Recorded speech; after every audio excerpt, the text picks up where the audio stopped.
Opinions and ideas expressed in the following Moraine Valley Broadcast Channel recording are those of its creators and do not represent the views of Moraine Valley Community College.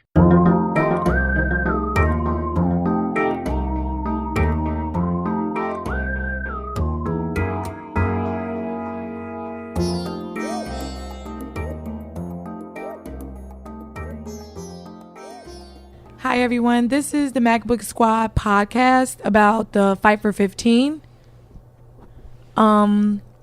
We are going to be talking about how we are for the Fight for 15, and I am Mara Owens, Justin Booker, and David Walker. All right, how we're going to kick this off is the Fight for 15. How about that? I feel like in the beginning, I wasn't really for the Fight for 15. My position has changed a lot since the beginning because at first, I guess I didn't have an open mindset on it. It was to my knowledge that fast food workers were very lazy. They didn't deserve to get $15 an hour. Because they don't. Because they don't deserve $15 an hour. I'm just kidding. I'm for it. I was just trying to see what you would say. Like, well, I thought we were all for it right here. Oh, awesome. Yeah, we're all for it on the panel right here, yeah. Definitely. I definitely don't know if people know or have knowledge of the Fight for 15. Basically, it's not even just for fast food workers. It's for anyone who isn't making enough money to live. It's basically people that are like below the poverty line or exactly. like making basic minimum wage. Exactly. So, but most of the time, people think that it's mainly fast food workers because those are the ones that I guess are more stick out the vocal most about it or the most in public eye with it. But it's basically it can be any occupation really. Exactly. Absolutely. Yeah. Yeah, a lot of people don't really see like the other side to it, where you have a lot of people that are working, hard jobs, making, $8.75 an hour, who deserves to be making like $15 an hour, right, as a base or pay. At least like more than like the $8.25 or the $10 an hour. Exactly. Yeah, I think it's actually what caught my attention the most is the adjunct teachers, which is a part-time teacher. How most of them make about $10.50 an hour, which is less than $30,000 a year, which is pretty, or $12 an hour, $12.50 an hour. I just think that it's a little bit upsetting considering the fact that those people, they go to school, they deal with academic discourse, they succeed, they get a degree, and they're pretty much essentially making the same as, a normal person who has no school, no education. You're talking about part-time teachers, right? Yeah, adjunct teachers. Yeah, we talked about that in class, and then it turns out like some part-time teachers make about $30,000 a year, or less than that. Right? Which is well crazy. Below that's not even enough to live on. Did you guys? Did any of you talk about like the type of things that were you guys focused on part-time teachers, or were you guys more focused on? Honestly, like I said, that caught my attention the most. So yes, that was a big portion for me because honestly, that's what struck me the most out of the whole Fight for 15. I agree that it's a lot of other jobs as far as like healthcare, and I do agree with the $15 an hour being raised for fast food workers too now because their employers have well enough money to afford to give them a higher wage. At times I kind of second guess myself with it, and I feel like maybe not start with 15, maybe start with $12 or $13 an hour because maybe it will be easier, and that way obviously a teacher will get bumped up a little bit more, and everyone else will get bumped up a little bit more because that's a big stretch. All right, really quick, let's go back to the companies having money to actually raise minimum wage. That was one point that I had on mine was that's something that I find it not only just disappointing but disturbing is the fact that companies are saying like they're well off having their employees be below the poverty line, barely being able to support themselves, but but want to boost their profits. But don't care about their employees enough, and that's why I'm for the Fight for 15. Because you got employees that come to work every day, like to make a living for themselves, like to and their children and family, their children, like to support themselves, and you're not even paying them enough to do that. And then you're assuming that they're working all of these, like the hours for you, and they're working a second job as well. Mm-hmm. Do you think that part of the problem? Do you think that the solution to that would be the companies raising like the prices of the food, or just putting money out of their pocket into? It sounds selfish, but I'm gonna say pull the money out of their pocket only because a huge factor of all of this, a lot of the times, is a case of the rich wanting to stay richer and wanting the middle class to stay middle class and the poor to stay poor, and that's just not fair to me. Yeah, we had that one reading that was on Canvas, and it was the Wetzel's Pretzels article. Yeah, I remember how the one of the managers or one of the heads of Wetzel's Pretzels raised their minimum wage because they realized that one, they had the money to do so, and then also when they did do it, they thought because some people think that when you raise the minimum wage that money is going to be going out of the business because the workers won't be people won't be spending money at that place anymore. That's not the case. Those are the people that are spending. Those are the people that are spending the money. Because when you do that, it's been it was proved I forgot which article it was that we were reading in class, but the little statistics that it helped the economy, because you have people buying more things, you have more you have people are able to spend more money. They're willing. They're not only can they support themselves, but they can afford that that bag they want, or that extra meal. Or even if you're at work, like if you're on lunch. I worked at fast food for a little bit, and when you're working in food, the easiest place to get your lunch is that where you're working. Right. So the money just goes right back. Exactly. They don't usually give it to you instead of you bring bringing a bag lunch, oh man, I gotta save money. Let me go buy groceries, and save a bit of money and bring lunch where you can just buy food from work. Convenience. I absolutely 100% can't agree more. Exactly. I absolutely pay for my convenience. A lot of the times my family and friends, they talk crap about me for paying for convenience. Why not go to the dollar store?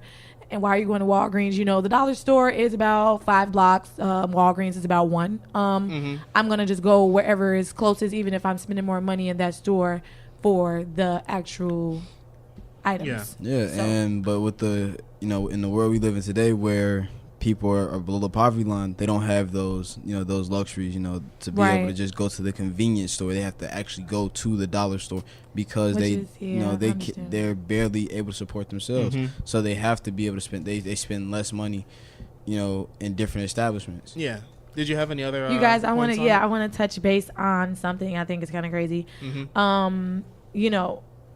It's just pretty sad, like we said before, about people who can't afford the living wages. Right. And it's just such a huge percentage of people who are below this poverty line, or just simply can't afford their, for living. And it's about $15.6 billion being spent from taxpayers, us, or parents, to pay for underpaid employees. You said $16 billion? 15.6. So 15.6 billion. Rounding $16 billion we're spending out of taxpayers just to pay employers who aren't making enough money, in which those employers could afford to pay them. They're just choosing not to.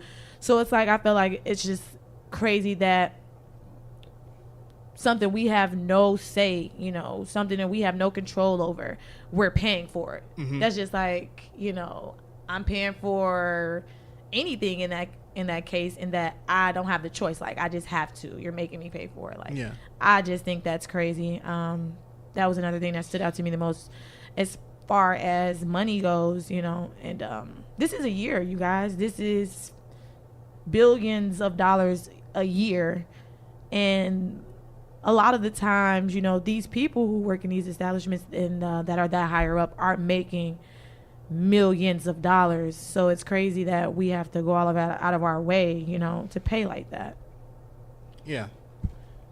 There was one point. There was a counterpoint actually that I was looking up for the 5 for 15, where the most common thing said when you're working part-time or you're working a certain job and you're not getting paid enough, and you don't have enough money, people usually say, The problem with you not having enough money is you're not working enough. You're not working hard enough. Crazy. So people usually say, oh, if you just keep staying in that job where you're getting that $9 an hour, just keep working at it, and eventually things will work out. That's not always the case. Not at all. BS. Yeah, because there was this one article from where was it? The Atlantic.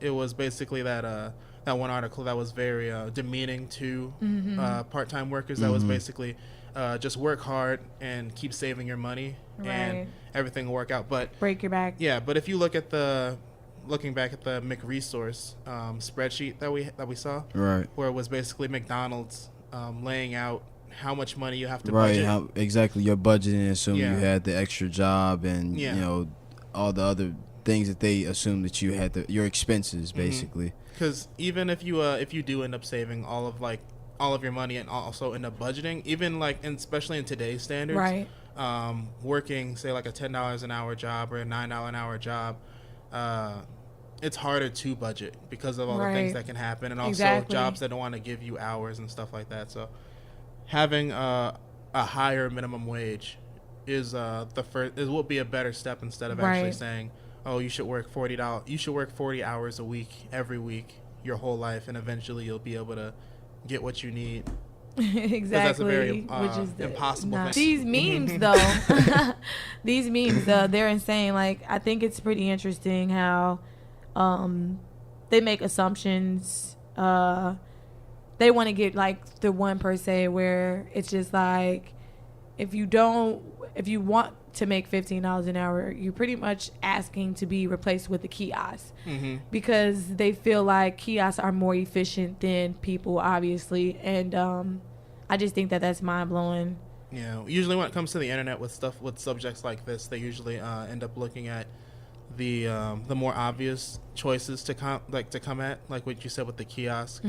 How if you want your company to pay you more money, they'll just get rid of you. That's not that's not the case at all. No, what about the one meme about the fast food workers, the people who are for the 5 for 15, and then like comparing it to those who are in the military?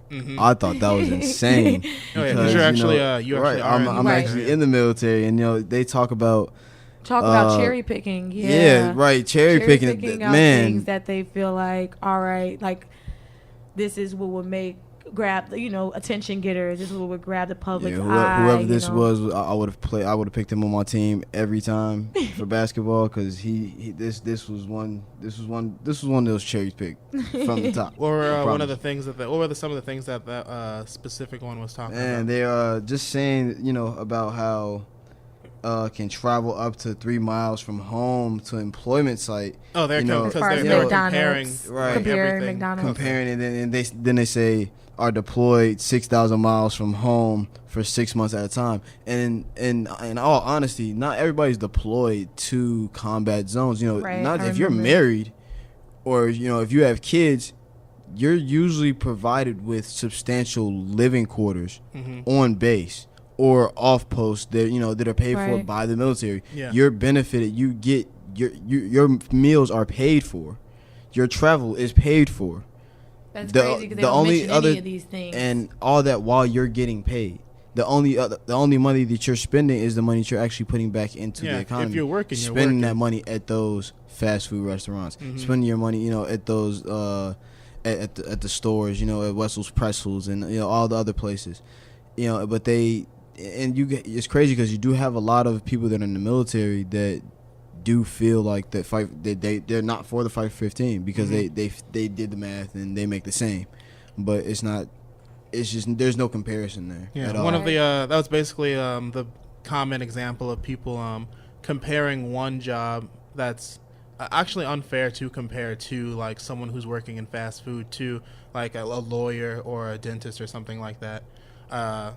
Lots of unfair comparisons to people that are trying to get the 5 for 15. Because like you said, people that are in the military, they usually have all their stuff covered. So like school benefits, health care, all of that. School, like, oh my God, everyone who works in fast food industry, probably if they don't get grants for school, they are definitely paying out of pocket. And or so what is 24 hours going to do? Going in debt. Mm-hmm. What is 24 hours a week going to do for them? You know, what if they have children? You know, I don't have kids, and I feel like going into adulthood, my life is already so hard, you know. And fortunately, I feel like I was blessed enough to have a better paying job, and I still feel stuck like in a box. So